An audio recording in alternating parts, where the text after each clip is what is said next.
في مقام آخر فانكحوا ما طاب لكم من النساء مثنى وثلاث ورباع. وقال الله تعالى في مقام آخر إن الذين يحبون أن تشيع الفاحشة في الذين آمنوا لهم عذاب أليم في الدنيا والآخرة والله يعلم وأنتم لا تعلمون. وقال الله تعالى في مقام آخر وأنكحوا الأيام منكم والصالحين من عبادكم وإمائكم إن يكونوا فقراء يغنهم الله من فضله والله واسع عليم.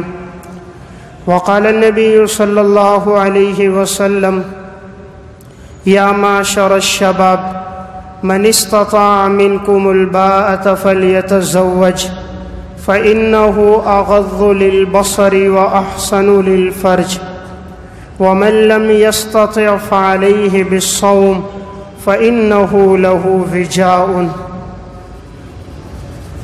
وقال النبي صلى الله عليه وسلم من أراد أن يلقى الله طاهرا متطهرا فليتزوج الحرائر. وقال النبي صلى الله عليه وسلم تنكح المرأة لأربع لمالها ولجمالها ولحسبها ولدينها فاظفر بذات الدين تربت يداك. صدق اللہ العظیم. میرے انتہائی واجب الاحترام قابل صد احترام بھائیوں، دوستوں اور بزرگوں، میں نے آپ کے سامنے قرآن کریم کی چند آیات اور نبی اکرم صلی اللہ علیہ وسلم کے ارشادات میں سے چند حدیثیں پڑھی ہیں۔ قرآن و سنت ہمیں جس بات کا حکم دیتے ہیں ان میں ایک حکم ہے نکاح کرنا۔ دین کی تعلیمات میں سے ہے کہ انسان نکاح کرے، اور نکاح نبی کریم صلی اللہ علیہ وسلم کی سنت ہے۔ آپ صلی اللہ علیہ وسلم نے ارشاد فرمایا النکاح من سنتی، کہ نکاح کرنا میرا طریقہ ہے۔ آپ صلی اللہ علیہ وسلم نے ارشاد فرمایا یا معشر الشباب من استطاع منکم الباءۃ فلیتزوج، اے نوجوانوں کی جماعت، تم میں سے جو طاقت رکھے نکاح کرنے کی تو ضرور نکاح کرے۔ فَإِنَّهُ أَغَضُّ لِلْبَصَرِ وَأَحْسَنُ لِلْفَرْجِ، اس لیے کہ اس سے اس کی نگاہیں جھک جائیں گی اور اس کی عزت اور آبرو کی حفاظت ہوگی۔ وَمَن لَّمْ يَسْتَطِعْ فَعَلَيْهِ بِالصَّوْمِ، اور جو نکاح کرنے کی طاقت نہ رکھے وہ روزے رکھے۔ فَإِنَّهُ لَهُ وِجَاءٌ، اس لیے کہ روزے رکھنے سے اس کی مردانہ طاقت میں کمی آئے گی۔ آپ صلی اللہ علیہ وسلم نے ارشاد فرمایا من اراد ان یلقى اللہ طاہرا متطہرا، جو یہ چاہے کہ اللہ سے اس حال میں ملے کہ وہ گناہوں سے پاک ہو، صاف ستھرا ہو، تو اسے چاہیے کہ وہ آزاد عورتوں سے نکاح کرے۔ تو نکاح کرنے سے انسان گناہوں سے محفوظ رہتا ہے۔ نبی اکرم صلی اللہ علیہ وسلم نے ارشاد فرمایا کہ جو شخص نکاح کر لیتا ہے تو اس کا آدھا ایمان مکمل ہو جاتا ہے، تو اسے چاہیے باقی آدھے ایمان کے بارے میں اللہ سے ڈرتا رہے۔ آپ صلی اللہ علیہ وسلم نے نکاح کی تعلیمات میں ارشاد فرمایا کہ ثلاثۃ حق علی اللہ عونہم، تین آدمی ایسے ہیں کہ اللہ نے اپنی ذمہ داری لی ہے کہ میں ان کی مدد کروں گا۔ ان میں سے ایک شخص الناکح الذی یرید العفاف، وہ نکاح کرنے والا جو اس لیے نکاح کرے کہ پاک دامن ہو جائے، اللہ تعالیٰ فرماتے ہیں میں اس کی مدد کروں گا۔ نمبر 2 المجاہد فی سبیل اللہ، جو اللہ کے راستے میں جہاد کرے، اللہ تعالیٰ فرماتے ہیں میں اس کی مدد کروں گا۔ اور نمبر 3 المکاتب الذی یرید اداء الکتابہ، اور وہ غلام جو بدلے کتابت ادا کرے تاکہ وہ آزاد ہو جائے، کہ وہ محنت مزدوری کرتا ہے تاکہ میں رقم کی ادائیگی کے بعد میں آزاد ہو جاؤں، تو اللہ فرماتا ہے میں اس کی مدد کرتا ہوں۔ صحیح بخاری کی روایت ہے، ایک موقع پر 3 صحابہ اکرام آپ صلی اللہ علیہ وسلم کے گھر تشریف لائے، حضور کی ازواج مطہرات سے آپ کی عبادات کے بارے میں پوچھا۔ انہوں نے جب حضور کی عبادتیں بتلائیں تو انہوں نے اپنے گمان کے مطابق کم سمجھا، تو ایک صحابی نے کہا میں ساری عمر روزے رکھوں گا، افطاری نہیں کروں گا۔ دوسرے نے کہا میں ساری رات عبادت کروں گا، آرام نہیں کروں گا۔ اور تیسرے نے کہا میں نکاح نہیں کروں گا۔ آپ صلی اللہ علیہ وسلم آئے تو آپ کی گھر والیوں نے آپ کو بتلایا۔ 3 صحابہ آئے تھے اور انہوں نے یہ جملے ارشاد فرمائے، تو آپ صلی اللہ علیہ وسلم مسجد نبوی تشریف لائے۔ آپ کے چہرہ انور کا رنگ بدلا ہوا تھا۔ آپ نے خطبہ دیتے ہوئے فرمایا، تم میں سب سے زیادہ اللہ سے ڈرنے والا میں ہوں، لیکن میں روزے بھی رکھتا ہوں، افطار بھی کرتا ہوں، میں رات کو قیام بھی کرتا ہوں، آرام بھی کرتا ہوں، اور میں نکاح بھی کرتا ہوں۔ جو میری سنت سے اعراض کرے گا وہ مجھ سے نہیں ہوگا۔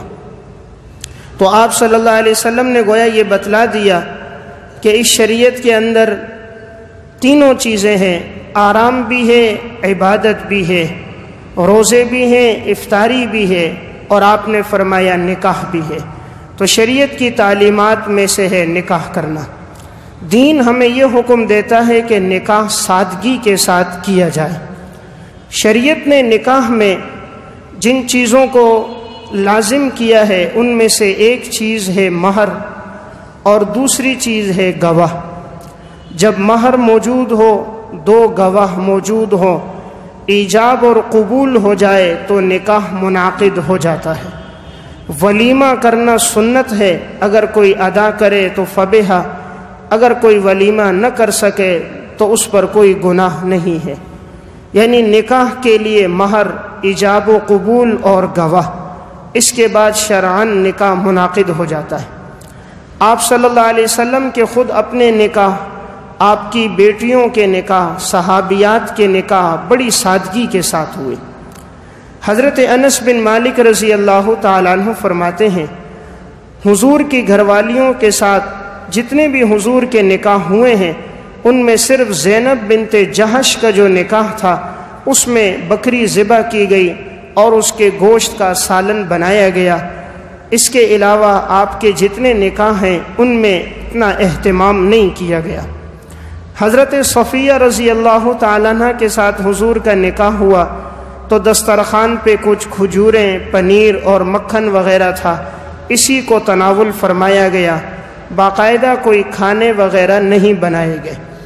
تو آپ صلی اللہ علیہ وسلم کے اپنے نکاح بھی بڑی سادگی کے ساتھ ہوئے، اور آپ نے اپنی بیٹیوں کے جو نکاح کیے، حضرت رقیہ، ام کلثوم، حضرت فاطمہ، یہ نکاح بھی بڑی سادگی کے ساتھ ہوئے۔ تو یہ شریعت کی تعلیمات تھی کہ نکاح جتنی سادگی سے ہوگا اتنا اس نکاح میں برکت ہوگی۔ حضور کے دور میں حضرات صحابہ اکرام کا نکاح بھی کتنی سادگی سے تھا۔ صحیح بخاری ہی میں روایت ہے کہ حضرت عبد الرحمن ابن عوف رضی اللہ تعالیٰ عنہ ایک موقع پر حضور کے سامنے آئے۔ آپ نے ان کے کپڑے پر ایک نشان دیکھا۔ آپ نے فرمایا عبد الرحمن یہ کس چیز کا نشان ہے؟ کہا یا رسول اللہ میں نے نکاح کیا ہے۔ تو آپ صلی اللہ علیہ وسلم نے مبارکباد دی، دعا فرمائی اور فرمایا ولیمہ کرو اگرچہ بکری کے بچے کے ساتھ کیوں نہ ہو۔ دیکھیں عبد الرحمن بن عوف نے اپنا نکاح کیا ہے، حضور کو پتہ نہیں ہے، نہ حضور نے یہ گلہ کیا کہ تم نے مجھے کیوں نہیں بتایا۔ تو معلوم ہوا، صحابہ کو بھی معلوم تھا کہ اگر ہم نے حضور کو نہ بتایا تو آپ ناراض نہیں ہوتے، اور حضور نے بھی گلہ نہیں کیا کہ تم نے مجھے کیوں نہیں بتایا، بلکہ سادگی کے ساتھ انہوں نے اپنا نکاح کر دیا۔ اسی طرح حضرت جابر بن عبداللہ رضی اللہ تعالیٰ عنہ کا نکاح ہے۔ غزوہ بنو مصطلق میں جانے سے پہلے انہوں نے اپنا نکاح کیا، حضور کو معلوم نہیں تھا۔ جب غزوے سے واپسی کی طرف لوٹ رہے تھے تب راستے میں آپ کو پتہ چلا تو آپ صلی اللہ علیہ وسلم نے کوئی شکوہ نہ کیا کہ تم نے مجھے کیوں نہیں بتایا۔ تو حضور کے دور میں نکاح بڑی سادگی کے ساتھ ہوا جاتا تھا۔ حضرات صحابہ اور صحابہ کے بعد سلف کی زندگی میں بھی نکاح بڑی سادگی کے ساتھ تھا کہ جب بچہ بچی بالغ ہو جاتے تو وہ کوئی بھی مناسب رشتہ سامنے آتا فوراً نکاح کر دیتے، کیونکہ یہی شریعت کی تعلیمات ہیں کہ آپ صلی اللہ علیہ وسلم نے ارشاد فرمایا حضرت علی کو نصیحت کرتے ہوئے، یا علی ثلاث لا تؤخرھا، اے علی 3 چیزوں میں تاخیر نہ کرنا، الصلاۃ اذا آنت، جب نماز کا وقت ہو جائے تاخیر نہ کرنا، والجنازۃ اذا حضرت، جب جنازہ حاضر ہو جائے تاخیر نہ کرنا، والأیم اذا وجدت لها کفوا، جب کوئی غیر شادی شدہ ہو اور اس کا جوڑا مل جائے تو نکاح میں رخصتی میں تاخیر نہ کرنا۔ تو یہ شریعت کی تعلیمات میں سے یہ 3 چیزیں ہیں۔ آج بڑے افسوس کی بات، ہم تینوں میں ہی تاخیر کرتے نظر آتے ہیں، نکاح میں بھی، نماز میں بھی اور جنازے میں بھی۔ حضرات صحابہ اور سلف تینوں میں جلدی کیا کرتے تھے، ان کی زندگیاں گزر جاتی تھیں، ان سے کبھی جماعت کی نماز بھی نہیں چھوٹتی تھی۔ حضرت عبید بن عمیر قواریری رحمۃ اللہ علیہ، ان کا واقعہ امام ذہبی نے الکبائر میں لکھا۔ زندگی بھر ان کا معمول تھا تکبیر اولیٰ کے ساتھ نماز ادا کیا کرتے تھے۔ ایک دفعہ ایسا ہوا کہ ان کے گھر میں مہمان آ گئے تو ان سے عشاء کی نماز میں جماعت کی نماز ان سے چھوٹ گئی۔ اب انہوں نے اپنی وہ نماز انفرادی طور پر 27 دفعہ ادا کی تاکہ مجھے جماعت کی نماز کا ثواب مل جائے۔ جب یہ رات کو سوئے تو خواب دیکھتے ہیں کہ کوئی گھڑ سوار ہیں اور گھوڑوں پہ ہیں، مقابلہ ہو رہا ہے اور ان کا گھوڑا بہت پیچھے ہے۔ یہ کوشش کرتے ہیں لیکن گھوڑا آگے نہیں بڑھتا، پیچھے پیچھے رہتا ہے۔ تو انہوں نے دوسرے شاہ سواروں سے پوچھا، تمہاری سواری بہت تیز جا رہی ہے اور میرا گھوڑا بہت سلو ہے، معلوم نہیں کیا وجہ ہے؟ تو انہوں نے کہا، ہم نے عشاء کی نماز جماعت سے پڑھی ہے اور تم نے عشاء کی نماز جماعت سے نہیں پڑھی، اس لیے ہمارا گھوڑا تیز رفتار ہے اور تمہارا سست ہے۔ اس سے اندازہ کیا جا سکتا ہے کہ سلف میں جماعت کا کتنا معمول تھا۔ ایک نماز چھوٹی ہے 27 دفعہ اسے دہرایا۔ تو حضور کی پہلی نصیحت یہ تھی کہ اے علی 3 چیزوں میں تاخیر نہ کرنا، اس میں پہلی چیز الصلاۃ اذا آنت، جب نماز کا وقت ہو تو تاخیر نہ کرنا۔ دوسری بات آپ نے فرمائی والجنازۃ اذا حضرت، جب کسی کا انتقال ہو جائے اور جنازہ موجود ہو تو تدفین میں تاخیر نہ کرنا، فوراً ہی دفنا دینا۔ حضور کے دور میں، سلف کے دور میں، جب کسی کا انتقال جہاں کہیں ہوا انہوں نے وہیں اس کو دفنا دیا، کسی کا انتظار بھی نہیں کیا گیا اور نہ ایک جگہ سے دوسری جگہ لاش کو منتقل کیا گیا، اس لیے کہ اصل چیز اعمال ہیں۔ اعمال اگر اچھے ہیں تو اسے جہاں بھی دفناؤ اس کی قبر جنت کا باغ ہے، اور اگر اعمال اچھے نہیں ہیں تو جس جگہ بھی اسے دفنا دیا جائے مٹی میں کوئی تاثیر نہیں، اصل تاثیر انسان کے اعمال میں ہے۔ تیسری چیز آپ نے یہ ارشاد فرمائی، نکاح میں تاخیر نہ ہو۔ اس لیے حضرات صحابہ اور سلف اس معاملے میں بھی کبھی تاخیر نہیں کیا کرتے تھے۔ بچہ بچی بالغ ہوتا فوراً ہی وہ نکاح کر دیتے، اور انہیں کوئی بھی مناسب رشتہ آتا تو وہ دینداری کو دیکھ کر رشتے کا چناؤ کرتے۔ حضرت سعید بن مسیب رحمۃ اللہ علیہ تابعین میں سے ہیں، ان کا واقعہ امام ابو نعیم نے حلیۃ الاولیاء میں لکھا۔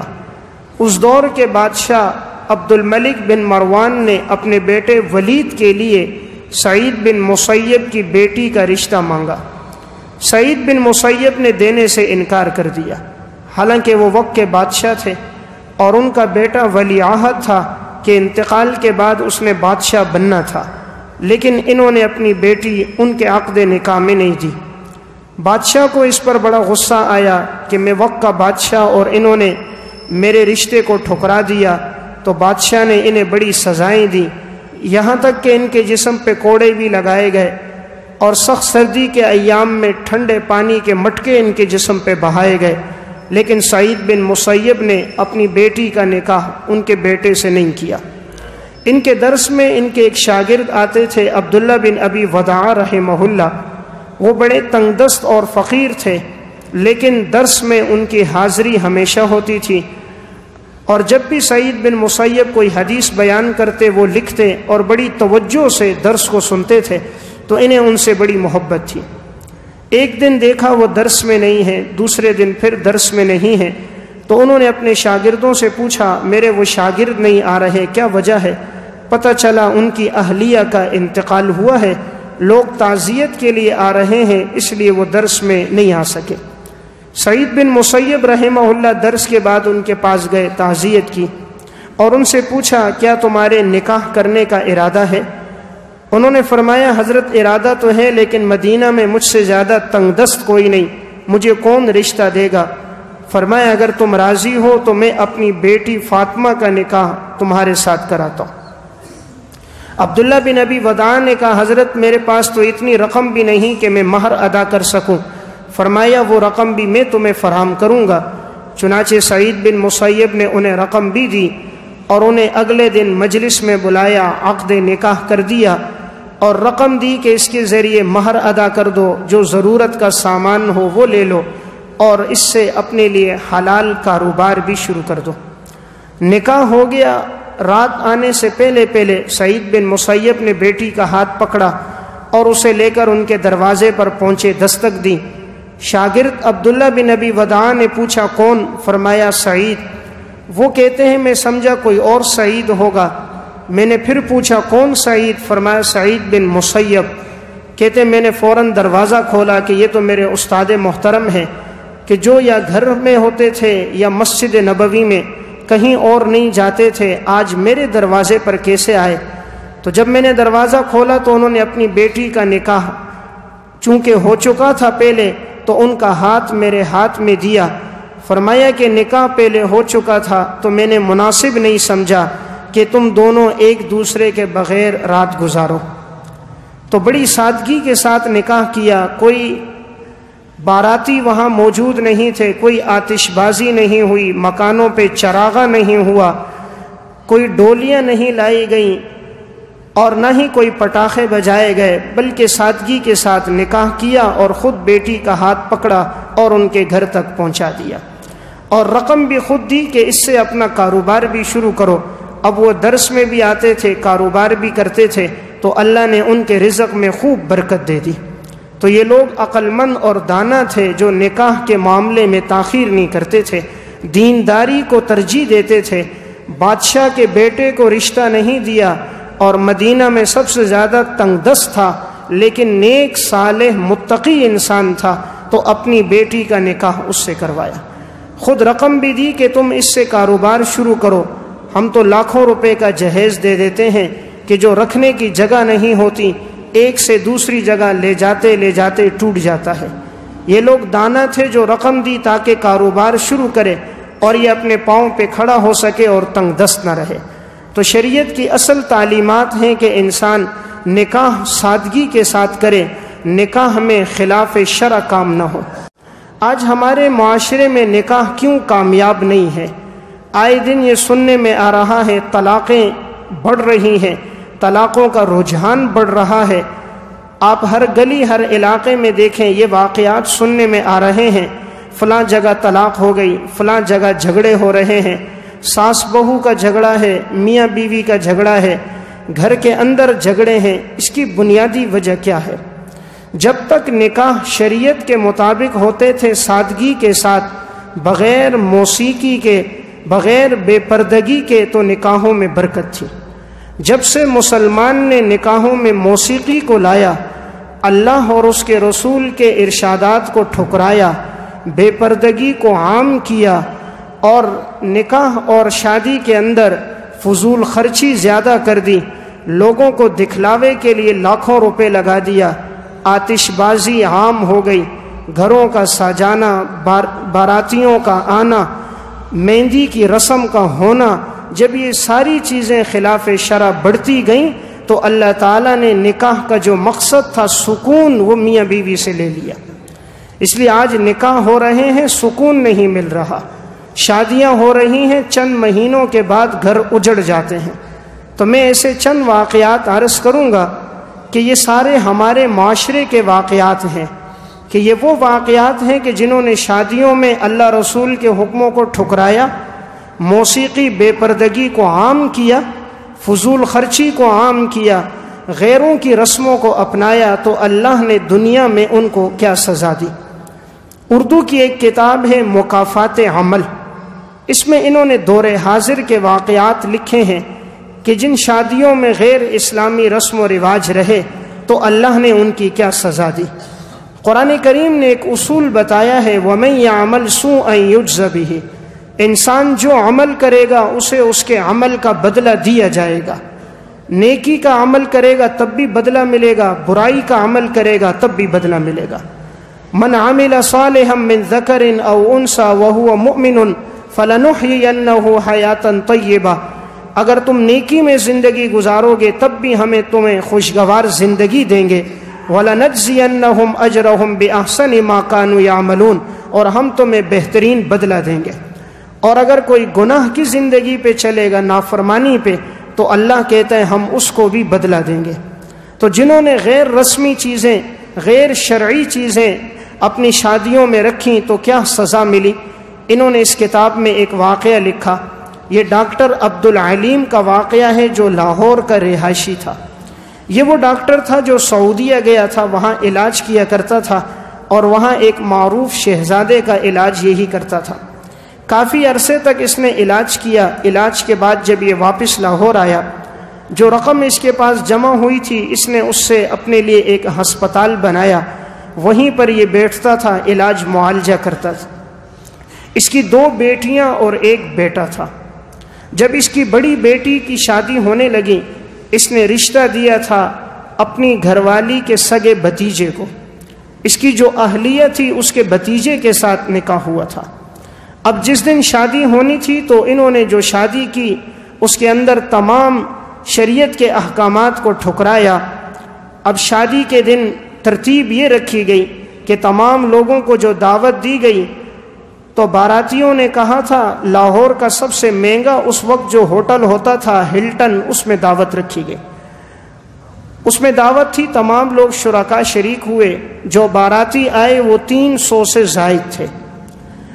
اور اب اس ڈاکٹر عبد العلیم نے اپنی بیٹی کو وہاں سے رخصت کرنے کے لیے اس ہال کے اندر ہوٹل میں جو اس نے کھانے بنوائے، ڈاکٹر عبد الغنی فاروق لکھتے ہیں صرف 8 قسم کی تو اس میں میٹھے کی ڈشیں تھیں، باقی کھانوں کی ڈشوں کا نہ پوچھو، 20 قسم کے اس نے نت نئے کھانے رکھے تھے۔ اس کے بعد جب اس کی بیٹی ہال میں داخل ہونے لگی تو موسیقی عام تھی، پورے حال میں موسیقی چل رہی تھی، گانے بج رہے تھے۔ اور جب اس کی بیٹی آئی تو نیم برہنہ لباس تھا، زیب و زینت کے ساتھ آئی، اور ہر دیکھنے والے کی نگاہ اس پر تھی۔ کیمروں کے ذریعے اس کا استقبال اور موویاں بن رہی تھی۔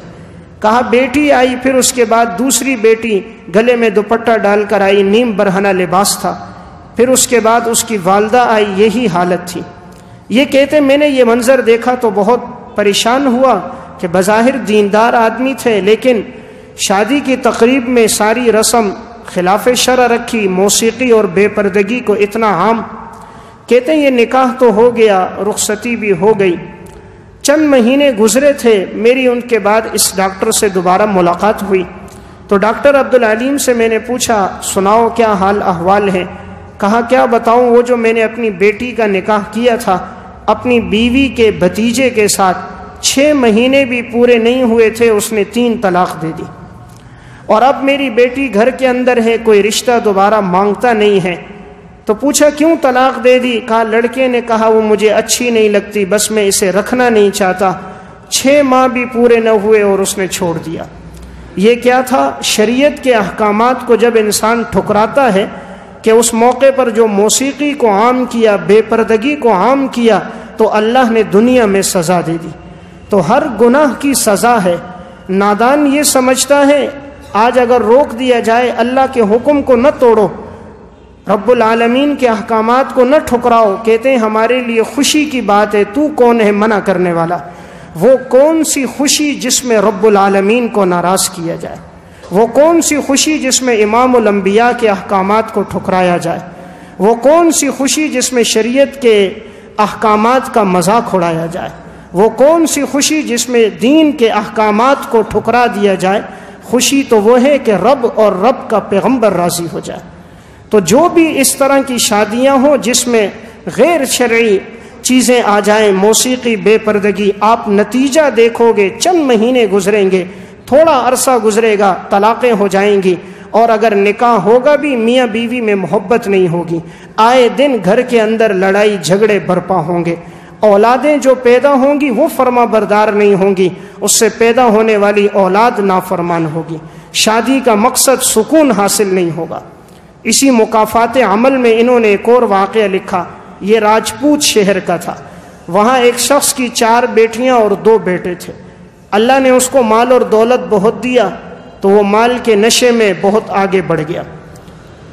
اپنے بڑے بیٹے کی جب شادی کرنے لگا تو اس نے اپنے علاقے کے اندر معاذ اللہ شراب کا دور کروایا، شراب منگوا کے تمام مہمانوں میں تقسیم کی، اور اس کے بعد موسیقی کے لیے چند لوگوں کو بلایا، انہوں نے موسیقی کا پروگرام کیا۔ اس کے بعد ایسی عورتیں آئی جو ناچنے کے لیے وہ آئیں، اور سب منظر میں وہ ناچ رہی تھی، ہر آنے والے کی ان پہ نگاہ تھی۔ اتنی بے حیائی کو، بے پردگی کو اس نے عام کیا، شریعت کے احکامات کو جھٹلایا۔ 4 مہینے گزرے تھے کہ اس کے بعد اس کا یہی بیٹا جس کی شادی میں اس نے اتنی رقم خرچ کی تھی شراب اور موسیقی پر، یہی بیٹا ہیروئن کے نشے میں لگ گیا۔ ایسا نشے میں لگا کہ 2 مہینے کے اندر اس کی ساری جوانی ضائع ہو گئی، اور وہ بالکل چارپائی پہ آ گیا کہ اٹھنے بیٹھنے کے قابل نہ رہا۔ جو اس کی گھر والی تھی وہ اپنے ماں باپ کے ہاں چلی گئی، اور کورٹ سے اس نے خلع لے لیا کہ میں اس کے ساتھ نہیں رہ سکتی ہوں، یہ تو نشاور ہے، نشئی ہے۔ تو اس نے خلع لے لیا، اور یہ چارپائی پر محتاج ہو کے رہ گیا، نہ اٹھ سکے نہ بیٹھ سکے، ہمیشہ کے لیے لاچاری۔ اسی شخص نے جب اپنی دوسری بیٹی کا نکاح کیا، اس کے اندر بھی موسیقی، بے پردگی کو رکھا، نتیجہ یہ نکلا اس بیٹی کے ہاں پہلا بچہ پیدا ہوا، وہ ذہنی معذور تھا۔ دوسرا بیٹا پیدا ہوا، پولیو کا بیمار تھا، چل پھر نہیں سکتا تھا، وہ بھی ذہنی معذور تھا۔ اگلی بیٹی کا نکاح کیا، اس سے اولاد ہی کوئی پیدا نہ ہوئی۔ اللہ نے دنیا میں یہ سزا دی۔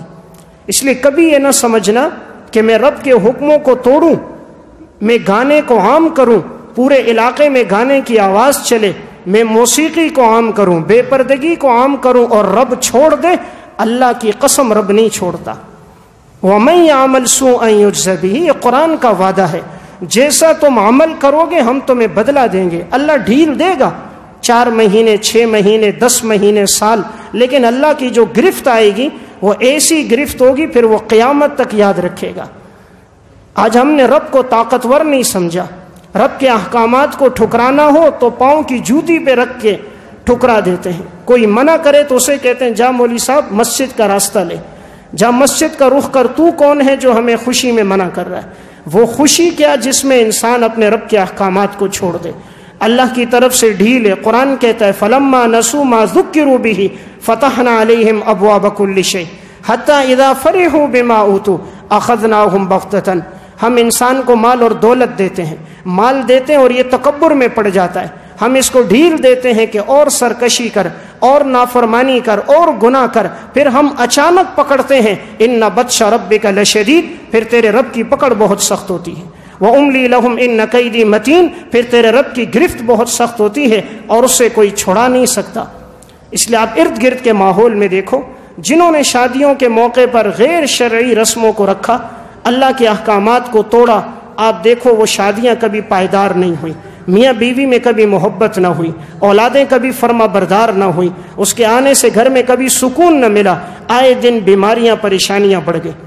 اسی مکافات عمل میں انہوں نے واقعہ لکھا، ایک شخص تھا جس کا نام تھا قمر بھٹی۔ یہ شخص ملتان کا رہائشی تھا، اور جب اس کی شادی کا وقت آیا تو انہوں نے ڈاکٹر عبدالغنی کو بھی دعوت دی۔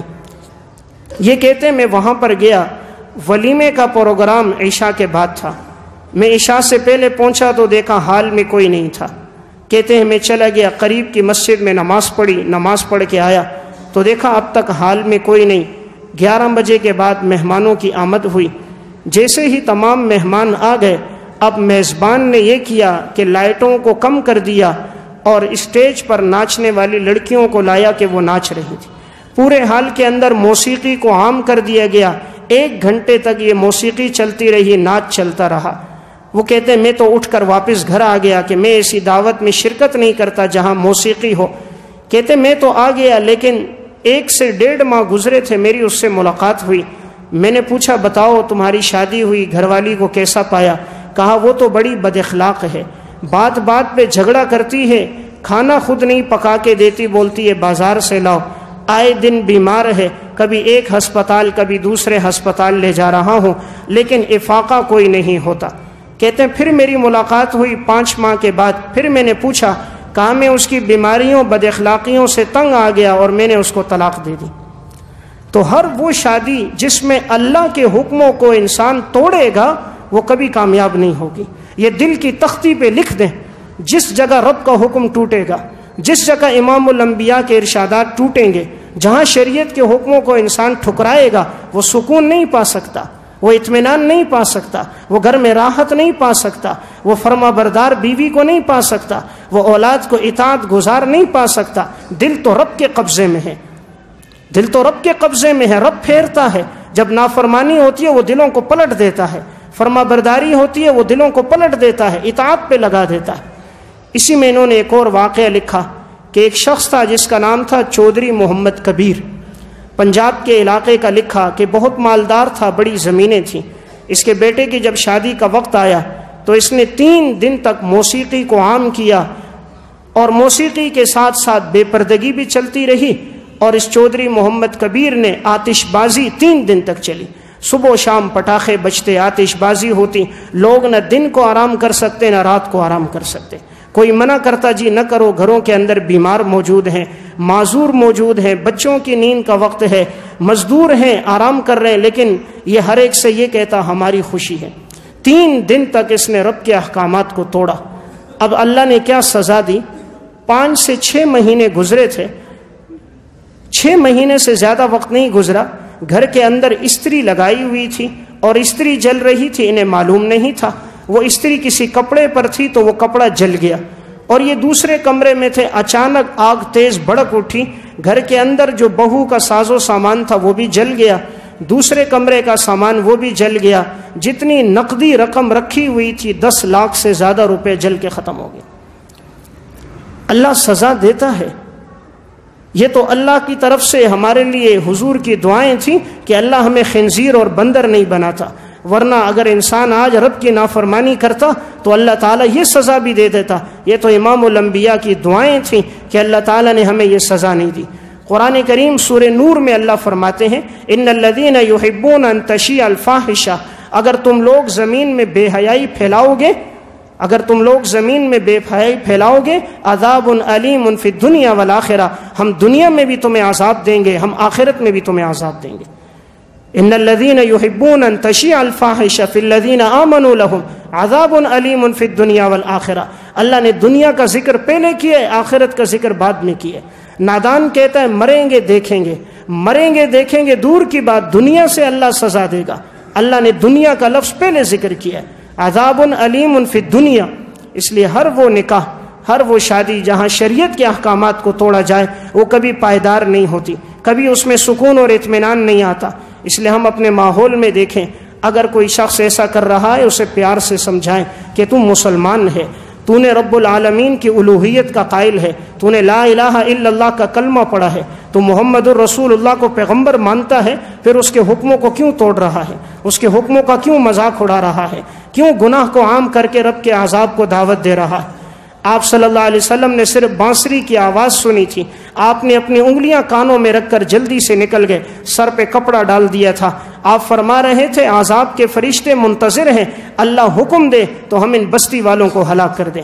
جہاں بانسری کی آواز پر فرشتے عذاب کے لیے منتظر ہو، جہاں گھنٹوں موسیقی چل رہی ہو، جہاں صبح و شام رب کے حکموں کو توڑا جا رہا ہو، وہاں عذاب کے فرشتے منتظر نہیں ہوں گے؟ ضرور ہوں گے، تو یہ اللہ پھر انسان کو دنیا میں سزا دے دیتا ہے۔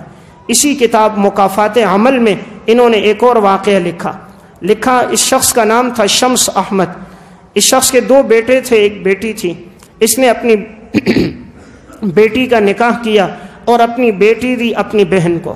بہن کا ایک بیٹا تھا، اس کے ساتھ گویا اس کا بھانجا تھا، اس کا نکاح ہو گیا۔ اب نکاح کے بعد جو باراتی آنے تھے جو ان کی بہن کے گھر سے، وہ باراتی آئے تو بڑی موسیقی کے ساتھ آئے۔ جیسے ہی علاقے میں داخل ہوئے پتہ چل گیا فلاں آ چکے ہیں، موسیقی کو، بے پردگی کو عام کر دیا گیا، نیم برہنہ لباس میں سب تھے۔ جیسے آئے تو لڑکی کے گھر والوں کے سامنے، گھر کے سامنے رکے، اور آتے ہی جو ساس تھی وہ ساس آئی اور دوپٹہ ڈال کر سب کے سامنے ناچنے لگ گئی۔ پھر اپنی بیٹیوں کو لایا، وہ بھی سب کے سامنے ناچ شروع کر دیا، اور بے پردگی، بے حیائی اتنی آگے بڑھی کہ اپنے بھائی کا ہاتھ پکڑا کہ تمہاری بیٹی کی شادی ہے، تم بھی حصہ لو۔ وہ بھی بنگر ڈالا، وہ بھی ناچنے لگ گیا۔ اب یہ سب ناچ رہے ہیں، کافی دیر تک یہ ناچ چلتا رہا۔ شادی ہو گئی، چند مہینے گزرے تھے۔ اس کے بعد کسی کی اس شخص سے ملاقات ہوئی، سناؤ کیا ہوا؟ کہا یہ جو میرا بھانجا تھا اس کو برا بلا کہنے لگا۔ کہا اس نے تو ایک دوسری اداکارہ کے ساتھ شادی کی ہوئی تھی، مجھے معلوم نہیں تھا۔ اب وہ میری بیٹی کو پوچھتا نہیں ہے، نہ بیوی بناتا ہے نہ چھوڑتا ہے، آئے دن اس پہ ظلم و ستم کرتا ہے، تو ہم لوگ بہت تنگ آ چکے ہیں۔ اب آپ کوئی وظیفہ بتاؤ تاکہ اسے اطمینان کی زندگی مل سکے۔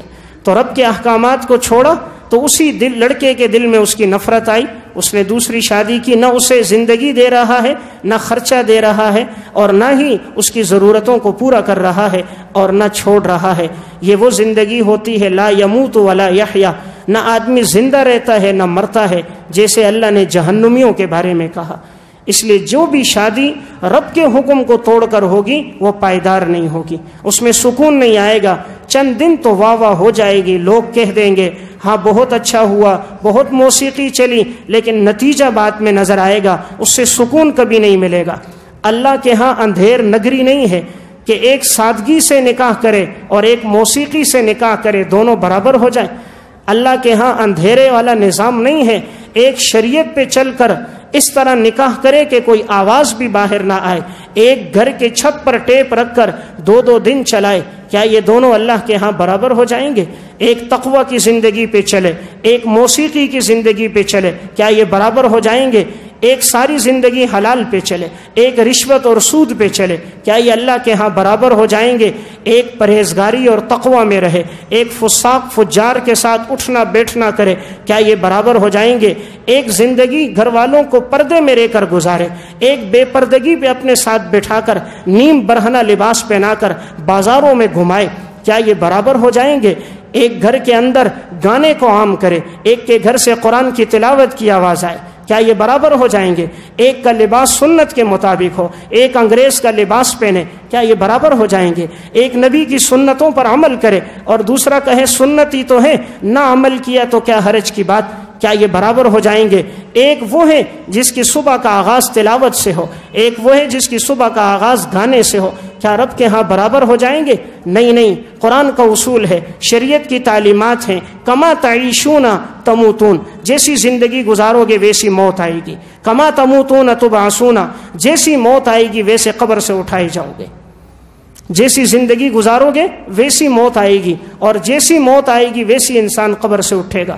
اس لیے ہم مسلمان ہیں، اللہ رسول کے احکامات جب بھی سامنے آئیں، خوشی ہو یا غم، ہم نے رب کو راضی کرنا ہے۔ مخلوق ناراض ہوتی ہے 100 دفعہ ناراض ہو جائے، خاندان ناراض ہوتا ہے ناراض ہو جائے، اللہ ناراض نہ ہو۔ جس سے اللہ راضی ہے اس سے سب راضی ہیں، دل اللہ کے قبضے میں ہے۔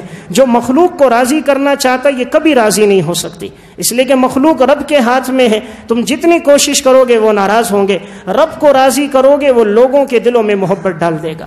اس لیے حضرت عائشہ رضی اللہ تعالیٰ عنہ نے حضرت امیر معاویہ رضی اللہ تعالیٰ عنہ کو نصیحت کی تھی، اللہ کو راضی کرنا، مخلوق کے پیچھے نہ پڑنا، اللہ کائنات کو کے دلوں میں تمہاری محبت ڈال دے گا، اور اگر تم مخلوق کے راضی کرنے کے پیچھے پڑ گئے اللہ کا تعلق تم سے ٹوٹ جائے گا۔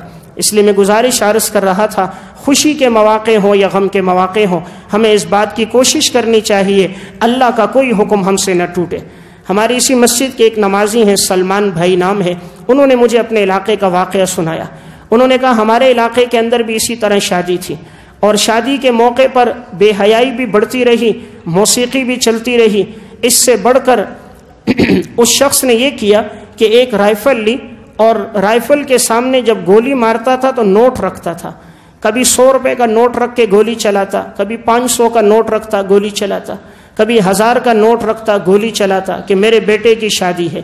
بے حیائی اپنی جگہ، بے پردگی اور موسیقی ادھر چل رہی ہے، اور ادھر یہ رائفل پر پیسے رکھ کر گولیاں چلا رہا ہے۔ شریعت کے احکامات کو توڑا۔